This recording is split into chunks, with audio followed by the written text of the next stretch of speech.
All right, well, welcome everyone to another edition of the Unpredictable Pipeline. We are talking to marketing leaders in this series about 2020, how we all started the year with really great plans and trying to build a predictable pipeline, and then the year happened. So joining us today, Heidi Bullock. She is the CMO at Tealium. Heidi, thanks very much for doing this with us. Of course, I'm happy to be here, Matt. And you're right, 2020 has definitely been an interesting year. I feel like we're in a late night infomercial where Billy Mays continues to say, but wait, there's more, right? There's more. I know, Oh, bring there's out the sham wow. I want that. I know. It's like, we're gonna have a pandemic, and then we're gonna have an election. But wait, wildfires. We're just they keep showing up. And I think there isn't anybody that has been unaffected by this year, and especially at the very beginning of sort of Q2 or the end of Q1 when all of a sudden things started shutting down. Talk a little. Well, I guess first start with sort of your company and your role. And then Sure. what did March feel like as things kind of to shift, field events started to shut down? What did that look like? Yeah, so I think for me, I mean, I had been at Tealium several months, and I think everything like started the year great, right? We had our sales kickoff, and everybody was positive, and this is going to be the best year ever. And I think I really remember this well because after I left our sales kickoff, which was in very late February, really kind of that beginning of March, everything started to shut down, and you could start to see, deals that we were really excited about because Tealium we have a very interesting solution in that we really help connect customers better through data. So, I mean, really for us, like what was interesting is we started to see certain verticals like travel and hospitality. People were like, well, folks aren't staying at hotels, they're not going to be traveling to China, like that's off. And so I think that was number one. Was I think my first reaction was like, wow, some of our customers, this is going to be challenging, right? And then I think the other piece that I started to see is like team members, right? Like the people side of it. Like it's hard, right? Like a lot of folks are worried about, okay, now I'm home with my family. Not everyone is super excited about that. Some people have young kids, that gets challenging. And so I think there was that. And then I think there's the work side of it where I'll give an example. We do these really nice customer conferences. We have one, they're called Digital Velocities, and we do one typically in London. We had one planned for San Diego. This is months and months of work, as you know, one in Japan, and then those aren't going to happen. Yeah. So it's kind of like, to me, I've never personally experienced something where it's not only your business that's feeling it, it's your customers, and then it's all the people too. It's the folks on your team, and then you go home, and so it's been a pretty interesting experience. And March is really when that all hit. Well, and talk a little bit about the people side of this, right? Because I think in a lot of these videos we've been talking about shifts from field events to virtual and digital, and losing dollars and getting creative. But when you're managing a team, like you can't just be robotic about, okay, we're making all these shifts. Like a lot has changed both directly and indirectly in people's lives, and you can't ignore that as the world burns down around us when it comes to work as well. What are some of the things you learned and did in this transition with your team? Yeah, I think it's a really good point because I think you can see where leaders are like, hey, we're just going to pivot and everything's digital now. And it's like, and half your team might be kind of thinking like, well, that's not my job, right? Like I did events. And so, I mean, I think there are kind of two sides of it. I think number one, I looked at the team and I actually had a pretty, talented events team. And some of those folks, one thing that stood out to me during this time, just kind of going back to the business side of it, was we all need to grow, right? Like that's part of our business charter and marketing, like drive growth. Mm. And to me, when I think of growth, a piece of that is really with current customers. And so one person on my team that had been responsible for doing customer conferences, I'm like, you're going to own customer marketing. Mm-hmm. So that was like one side of it where I think we just took a look at the team and where can people find some new opportunities that's exciting. So that's kind of one side of it. I think the harder side of it is there's a lot of people, they, maybe live alone. There are people, I have a few folks on my team that have little kids, and not one little child, but several little children, and they're trying to work, their husband's at home. And I think for me, the big thing I tried to do is just every day is a little different. And it's about not just like leading a team, but being a human being. And I just kind of said, look, we're going to be fine. I always have the saying, it's PR, not the ER. And I just mean that lightly to say that, we're not liver surgeons. Like if an email doesn't get out today because you couldn't be online, I'm okay with that. Yeah. And I think that was just kind of the way we approached it, just kind of that general feeling.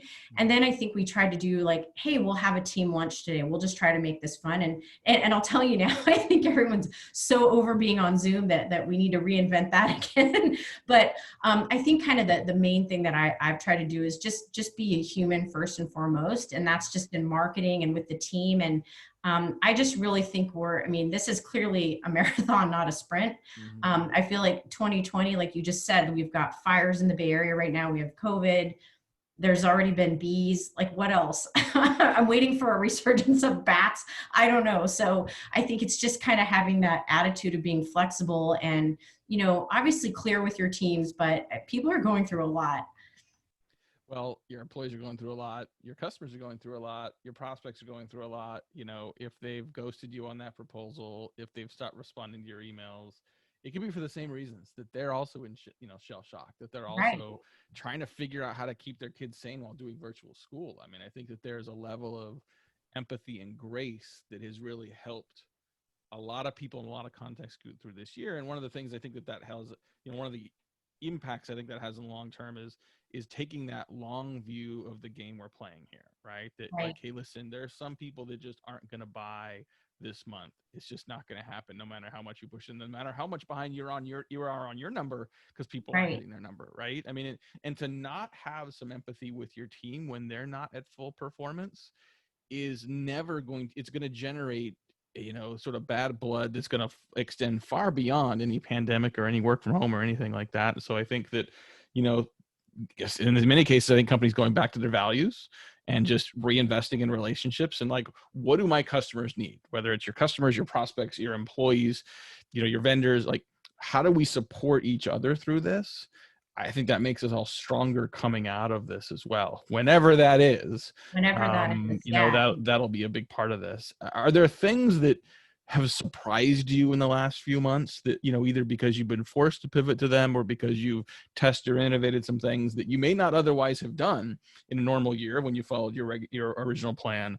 Anything that surprised you that you think might be a lesson for others to pick up as well? Yeah, I think one of the things that surprised me is if you can be gracious with people and kind. And what I mean by that is say with your team and you kind of walk through, okay, all these events we were planning that, by the way, people put a lot of effort and energy, and it's their role, they're proud of it, right? And I Mm-hmm. think one of the things that has surprised me is how quickly folks will rise to the occasion for something new if you believe in them and you're like, we're going to do it. And I think you kind of take off the guardrails and you don't worry about like, okay, this one little aspect may not be perfect, but let's try and let's do it fast and let's make it fun. I've been actually really impressed with how many people have just completely blown my expectations around just their willingness and their ability to pivot very, very fast. Because I think that's been the name of the game this year. It's just like, how can you change quickly so ultimately you can still recover some sort of good business impact, as an example. I think another thing that has maybe surprised me a little bit is that I think sometimes as a leader, I think it's challenging. I think for a lot of us who come from organizations where it's all about, the bottom line and growth, I think just even telling your team it's okay to take Friday off and just realizing like, that's going to get you a lot better results by giving people that kind of refuge that they need. And then I think what has surprised me about that approach is that people will come back and it's almost like they work anyway. I'm like, you guys are crazy. But I think it's just giving them that space and that kind of like listening and that freedom. I think it's like the more you try to kind of direct things in this time, it actually can have the adverse effect. And so I think my own style has been to like, I give like a kind of a clear overview and then I just kind of step away. Yeah. And that's been, I think that's been an exercise for me. Yeah. It doesn't always come naturally, but I think right now I'm just like, I have to do that or the result will not be good. Yeah. Yeah, and I think that makes sense. What's maybe something you've learned about yourself or some place that you think you've grown as a leader this year, sort of in these adverse circumstances? Gosh, I think for me, I've learned that being clear is incredibly important during these kind of like when things seem really topsy-turvy. I Mm-hmm. think being clear and being like simplifying. And I Mhm. think like in marketing, it's so, I myself, like I love creative ideas. I'm like, we could do this, we could do this cool new summer series. Like I'm Mhm. that person, like, let's have 5 more pieces of content. Why Mhm. not? And I think I have had to really work, Matt, this is getting pretty personal, on dialing it back. And there's things I want to say, and I just kind of like put my hands together and like, don't say it. Just let that one go, because people can't take more in. So I think being clear, but also just like, we're going to do these 2 or 3 things and that's it. And I think for somebody that, I think you're like this too, like you always have all these great ideas and concepts. And I've really had to dial it back, because I think it can be overwhelming to people. And that some days I do better than others. Today, maybe I did less well. Yeah. Before this, I was like, what if we just added this to our nurture track? Or what if in MOPS we tried this thing? But you can see it on people's faces. They're just like, look, like you said, like, I have kids at home trying to study. I can't build out an advanced nurture track right now. It's not going to happen. It's the reality of the world we live in. And look, I mean, the work's still got to get done, but I think we're learning sort of give each other grace. We're learning, a different way of doing work. That, like for a lot of companies that I think, there will still be office life, but the fact that everyone has to be in the office at 9 and everyone leaves at 5 and everyone takes the same lunch break and sits in the same traffic. I mean, it we don't need that the way we used to. And so I think there's some lessons and there's some silver linings behind a lot of this as well.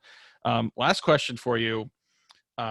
Certainly this year has thrown us into situations we didn't expect and didn't want. What's something that, once things get back to whatever the new normal is, after the pandemic is largely gone, what's something that you're excited about getting back to doing that you miss? And what's something that you don't miss that because of this year, you realize you don't want to do or don't want to have to experience again? I really am excited. Oh gosh, I have a laundry list. I mean, I think I'm really excited to go back and eat at a restaurant with a bunch of people. Like Mm-hmm. I know that you and I have actually talked about this, that Dreamforce is technically supposed to be happening in a few months, and you and I are kind of veterans of that event. And I miss being around a table. And what I mean is, like, of course, like you can eat now and you're one person and you're socially distanced and Yeah. people are serving you in masks, but I miss just that casual kind of fun, like, hey, people are, spilling wine and like just having fun, and it Yeah. doesn't feel like so hyper sanitized. Right. I miss that. I'm excited to get back to that. And I mean, I definitely am excited to travel on vacation, that is. Yes. um, I think what I don't will not miss, and I don't want to go back to, is I do think that there was a lot of travel, and you can relate to this, that happened for work. That, I mean, at the end of the day, you're like, wow, I just burned all this time sitting in an airport, maybe sitting in a meeting where I traveled out and I spent the night. I'm away from my family and friends for weeks, and like, couldn't that have just been a Zoom meeting? And so like some of that, yeah, I don't need to go back to that. And I do like the flexibility of being able to be at home more and not sitting. I'm in the Bay Area, for people who don't know, and the traffic here, it's not Los Angeles, but it's close. Mm. And so, yeah, I won't miss sitting in traffic as much either.